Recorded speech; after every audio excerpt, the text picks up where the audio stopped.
मृत्यु के काल चक्र में बंध चुके हैं। इस काल चक्र एवं श्राप से मुक्त होने के लिए अब केवल एक ही मार्ग शेष है, और वो है समुद्र मंथन।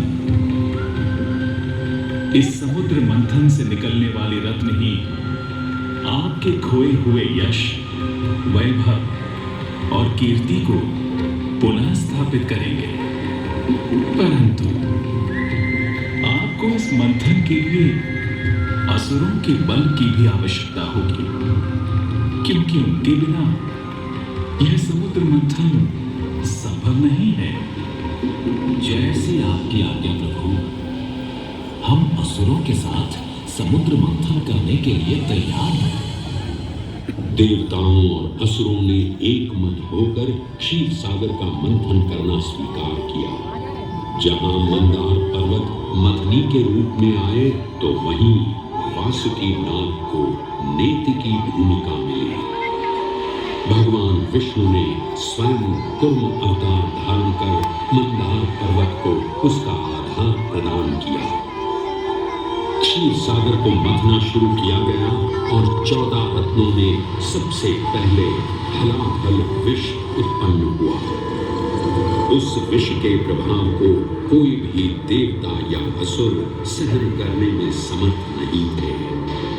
इस कालकूट विष से सृष्टि का विनाश हो सकता था। इसीलिए इस आपदा से बचाने स्वयं देवों के देव महादेव प्रकट हुए और उन्होंने इस विष का पान किया।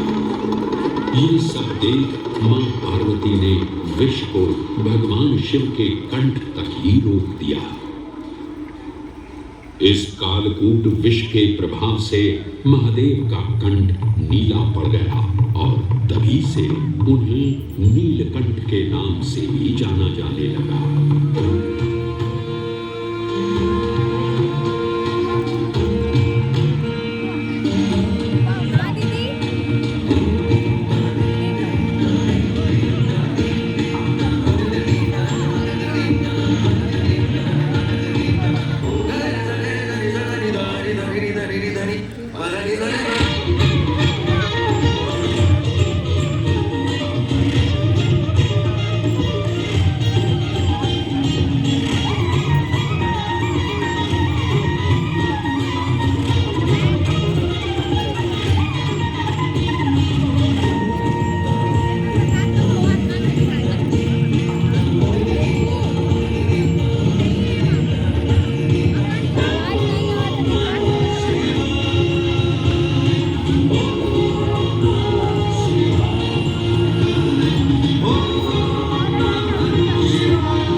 हलाहल के पश्चात समुद्र की गहराइयों से मां लक्ष्मी का आगमन हुआ, जिन्हें भगवान विष्णु ने वर्ण करके अपनी अर्धांगिनी बना लिया।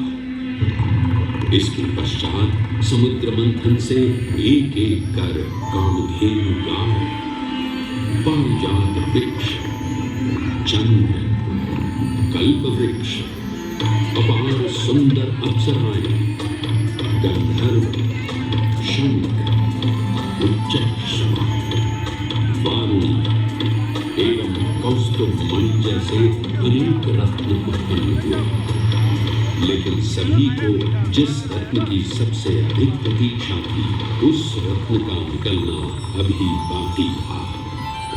अंततः आयुर्वेद के देव धन्वंतरी अपने हाथ में अमृत कुंभ लिए प्रकट हुए। अमृत कुंभ पाने की लालसा में सुरों और असुरों के मध्य एक घमासान युद्ध आरंभ हो गया।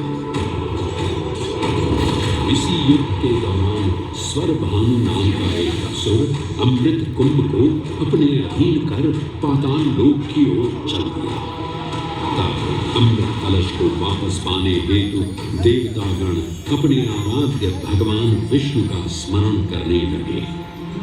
तदोपरांत भगवान विष्णु एक सुंदर अप्सरा मोहिनी का रूप धारण कर पाताल में पहुंचे, जिसे देख सभी असुर सम्मोहित होने लगे।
ये सुंदर अप्सरा कौन है? ये कहां से आई है? इसने तो मेरा मन ही मोह लिया। इसे तो मैं ही लेकर रहूंगा। इस सुंदर अप्सरा ने तो हम सबको सम्मोहित कर लिया है। हे सुंदरी, तुम कौन हो और यहाँ क्यों आई हो? हे असुरराज, मैं मोहिनी हूँ और आप ये समझ लीजिए कि मैं आप ही की सहायता हेतु यहाँ पर आई हूँ। हमारी सहायता हेतु? परंतु वो कैसे सुंदरी? मैं आपको ये ज्ञात कराने आई हूँ कि अमृत की असली शक्ति और गुण तो कलश के तल में विद्यमान है, जबकि ऊपर तो केवल जल मात्र है, जिसके ग्रहण करने से ज्यादा कोई लाभ न होगा। आप सभी इस अमृत को देवताओं के साथ बांट लीजिए। आखिर आप सभी ऋषि कश्यप के ही तो पुत्र हैं। देवताओं के साथ अमृत बांटने से एक तो आपका वैभव बढ़ेगा और दूसरा जो अमृत का फलदायक भाग है उसे आप ही ग्रहण कर सकेंगे।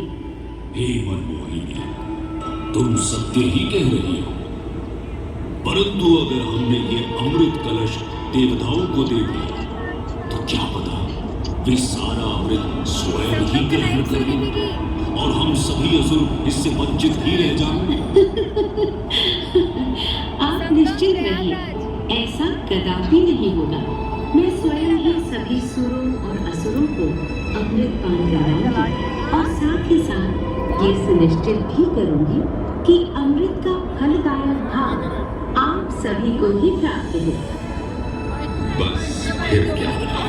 भगवान विष्णु की अपरंपार लीला आरंभ हुई। जहां एक ओर सभी देवतागण विराजे तो वहीं दूसरी ओर सभी असुर। मोहिनी रूप धारण भगवान विष्णु एक एक कर सभी देवताओं को अमृत पान करवाने लगे, जिससे वे पुनः अपनी शक्तियां प्राप्त कर सकें। परंतु स्वर्भानु नाम का असुर जल्द ही भगवान विष्णु की ये चालाकी भांप गया और चुपचाप देवता वेश धारण कर उन्हीं के बीच में जाकर विराजमान